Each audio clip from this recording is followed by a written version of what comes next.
So you're no longer a unicorn, you're a decacorn.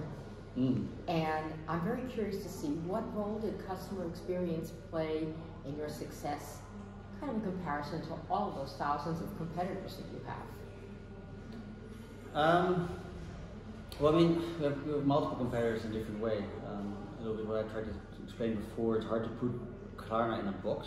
Mm-hmm. But in a way, it's also hard to explain the value that we create to investors to the same extent.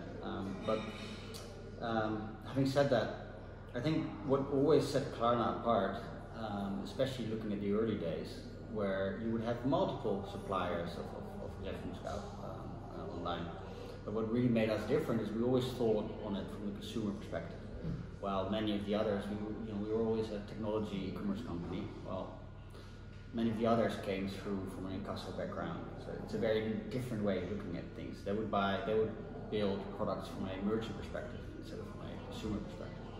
So I think that focus on consumer experience and that focus on making everything smooth, that creates better products for consumers that are therefore have more loyalty, that would therefore be more likely to do return purchase behavior at the merchant, and with that we're actually a more valuable partner to merchants as well. I'm very excited about some of the developments that you've been talking about, including the wish list and the card, and I can't wait for it to be entered in, to have that entrance into Austria, by the way, because it's very frustrating. Each individual merchant has a wish list, but it's lovely to have it on your card that you can pay later on. Were you one of the brains behind thinking of that? About the Klarna card? Yeah, no, the wish list thing, the whole thing, the way it all relates. It's a wonderful end-to-end connection to the customer. I wouldn't say, I wouldn't put myself as the brains. We have many great brains at work, many more intelligent than I am.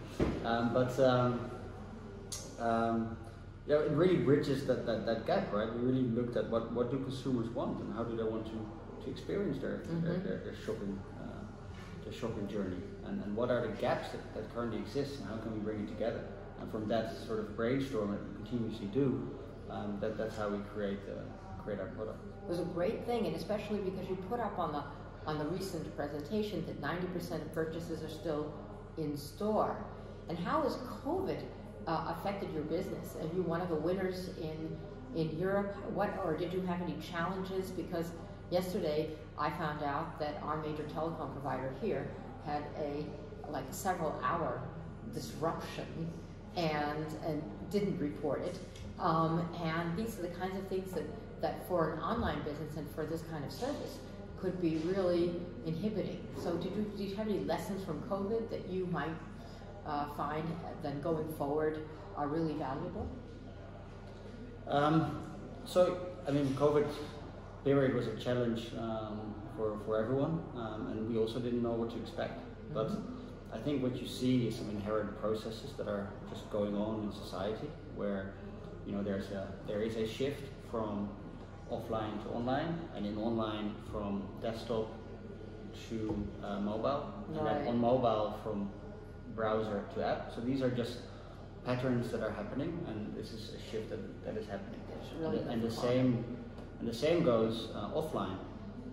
When you see a shift, especially here in Germany, naturally, which are still very, there's a lot of cash. Germany, even more than Austria, where you see a shift from cash to card, or from card to mobile payments, or directly from cash to mobile. And these are patterns that are happening, and naturally COVID only gives an extra push for that.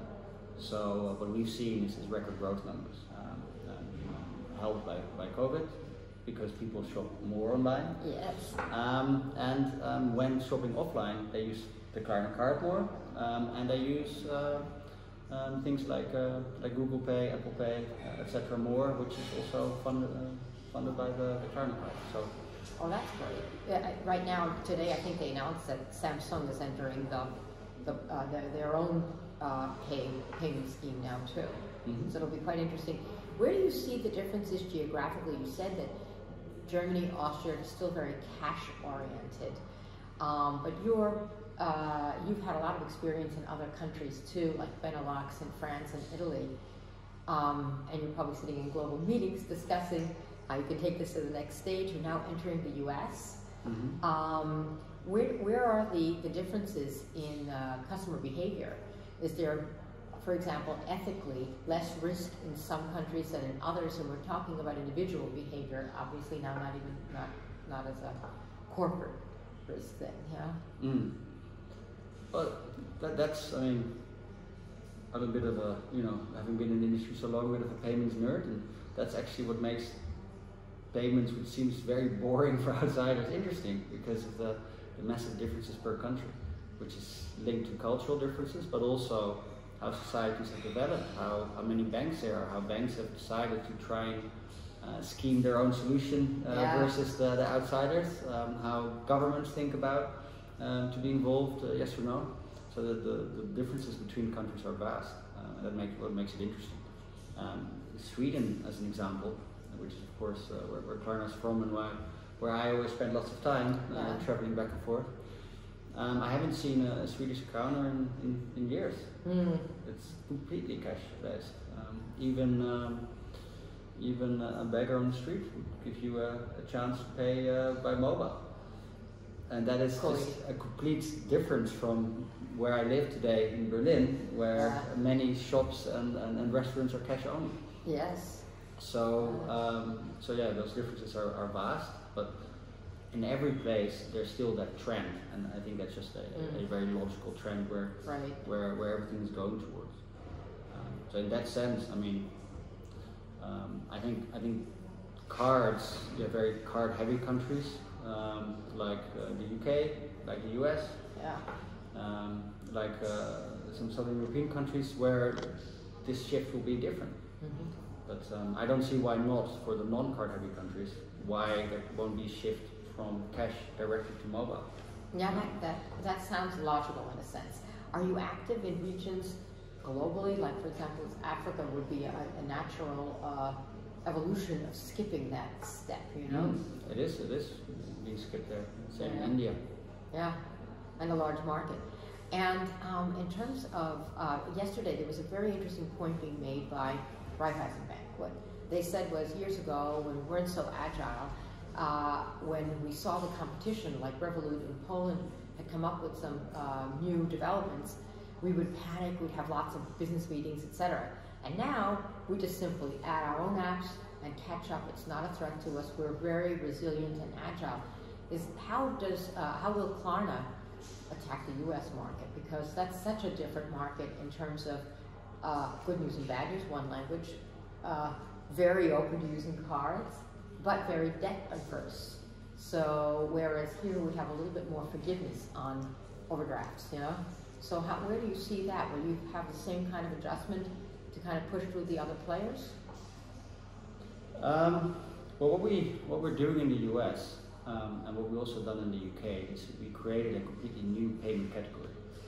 So as you had, basically the flavors you had was debit card, credit cards, PayPal, which is still debit or credit card. Right. What they didn't have is a real pay later offering. The concept of getting the goods at home before you pay for it.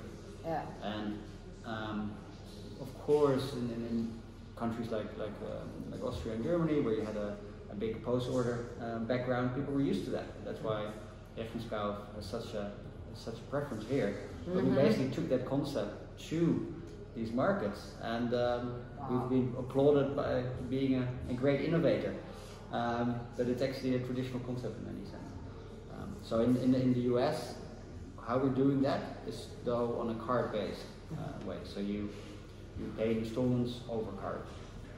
But I think it's wonderful you mentioned that it's an old concept that's been modernized, because later on I'll be leading a discussion, and one of my attitudes is that that recycling is there. You can take new technologies and recycle old concepts in a more modern way. And I think that we're through here, as I think I got the timer thing, And so thank you so much for being part of this conference and for a great presentation. And I hope that the viewers will tune in to see your presentation online, which I think is going to be on demand. And I can't wait till Klarna's card comes to Austria. I can't wait too. Thanks.